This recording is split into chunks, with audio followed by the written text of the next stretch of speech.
Samantala, nasa 8,000 law enforcement personnel ang idineploy para sa 48 ASEAN Leaders Summit 2026 na gaganapin ngayong linggo po yan sa Cebu. Yan ang ulat ni Jesse Atienza ng PTV Cebu.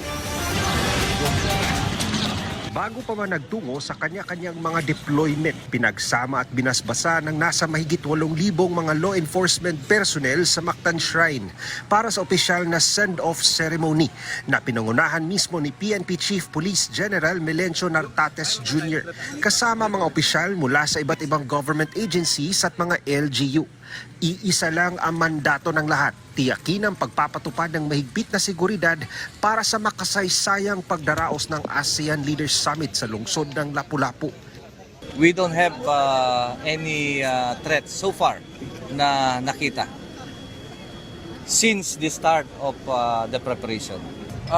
The security operations and preparations is a continuing one. Pagka nakita natin kulang, and then we will deploy. Pag nakita natin sobra, and then so be it. Ayon naman sa Cebu Provincial Government, handa na rin ang lahat ng mga ahensya at mga tanggapan sa lalawigan na may gagampanang tungkulin para sa ASEAN Leaders Summit 2026. At dahil sa magiging mahigpit ang seguridad lalo na sa Lapu-Lapu City, humihingi naman ang kooperasyon ng Cebu Provincial Government sa mga kababayan. Dahil sa makikinabang din ng lahat sa aktibidad na dadaluhan ng mga lider mula sa mga bansang miyembro ng ASEAN. Meron sigurong mga inconvenience na may experience sometimes in those days, a few days lang naman ng ASEAN.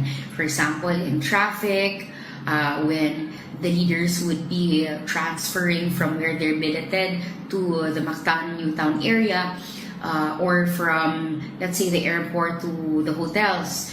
But limited lang naman yung time that the roads will be closed when they will be passing, and then after it will be open. So may mga inconvenience in those times, but as GovPam said, ang long-term na effect kasi ng ASEAN is really, it will be really felt by everybody, especially our sectors, tourism, our economy. Nananawagan naman si Cebu Governor Pamela Baricuatro sa mga kababayan na panatilihin ang kalinisan at bigyan ng mainit na pagtanggap ang mga delegadong makakasalubong.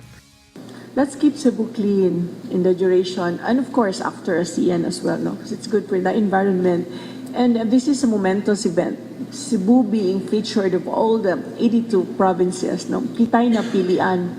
So that alone would inspire us na we will do our best, and let's be hospitable to our guests. Kung na ay mga delegates, no? At least give them a smile, give them the warmest Cebuano welcome.